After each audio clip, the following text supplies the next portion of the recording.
রাধে রাধে বন্ধুরা, আশা করি তোমরা সবাই ভালো আছো। আমিও ভালো আছি।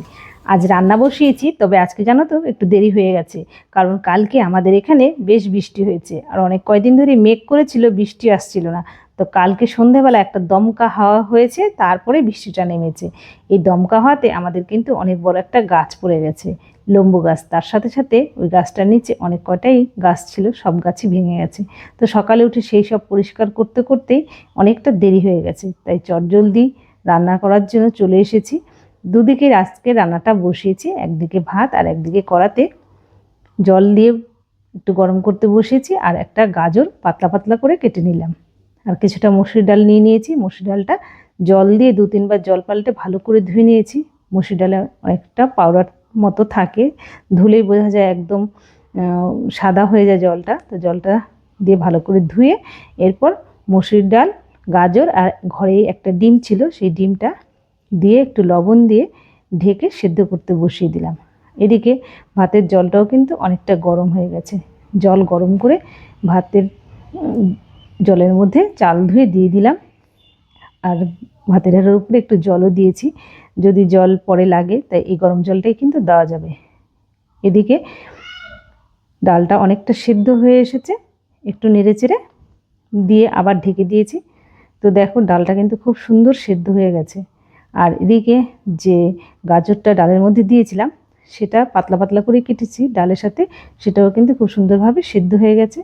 আর এইভাবে একটু শুকনো শুকনো করেই নামিয়ে নেব।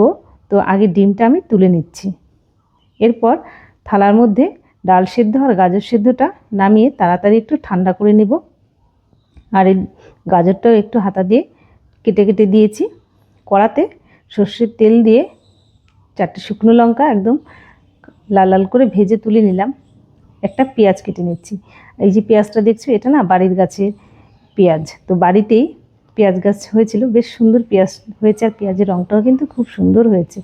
তো এই পেঁয়াজটা পাতলা পাতলা করে পুরোটা পেঁয়াজ কেটে নিয়ে ডিমটা খোসা ছাড়িয়ে নিচ্ছি। তো ডিমটা সেদ্ধ যখন বসিয়েছিলাম তখনই ডিমটা কিন্তু একটু ফেটে গিয়েছিল, আর ডিম ফেটে একটু বেরিয়েও গিয়েছিল। তো দেখো এই যে এরকমভাবে একটু বেরিয়ে গেছে। এই ডিমটাও নিয়ে নিলাম।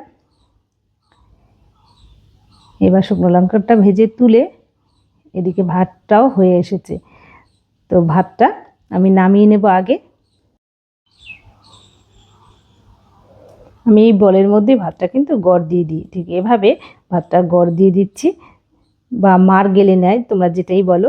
আমরা গড়ও বলি, আবার মারটা গেলে নেওয়াও বলে থাকি। তো এইভাবে ভাতটা গড় দিয়ে দিলাম। এবার যে পেঁয়াজ, শুকনো লঙ্কা এটা ভেজে রেখেছি, পেঁয়াজ কেটে রেখেছি, এবার লবণ দিয়ে আগে পেঁয়াজ আর শুকনো লঙ্কাটা ভালো করে একটু মিশিয়ে মেখে নেব। তো এভাবে মেখে নিলে পেঁয়াজটা কিন্তু বেশ সুন্দর নরম হয়ে যায়। আর শুকনো লঙ্কা, লবণ আর একটু সর্ষের তেল দিয়ে মেখে এতে আগে এভাবে চটকে নিলে মাখাটা ভালো হয়, বেশ সুন্দর আগেই একটা গন্ধ ছাড়ে। তো এই যে মেখে নিয়ে যে গাজর নিয়েছিলাম, গাজরটা একটু এভাবে চেপে চেপে একদম ডালের সাথে মিশিয়ে নিচ্ছি। এবার ডিম ভেঙে গাজর, ডাল সেদ্ধ আর ডিম সেদ্ধ একসাথে ভালো করে মেখে নিচ্ছি। এরকম সেদ্ধ ভাত খেতে কিন্তু ভীষণ ভালো লাগে, আমার তো ভীষণ ভালো লাগে। সকাল সকালে এরকম গরম ভাতে ডাল, গাজর, ডিম সেদ্ধ ভাত দারুণ খেতে হয়। তোমাদের কেমন লাগে অবশ্যই কিন্তু জানিও। আর যদি না খেয়ে থাকো এভাবে অবশ্যই একবার ডাল, গাজর, ডিম সেদ্ধ খেয়ে দেখো, আশা করি ভালো লাগবে।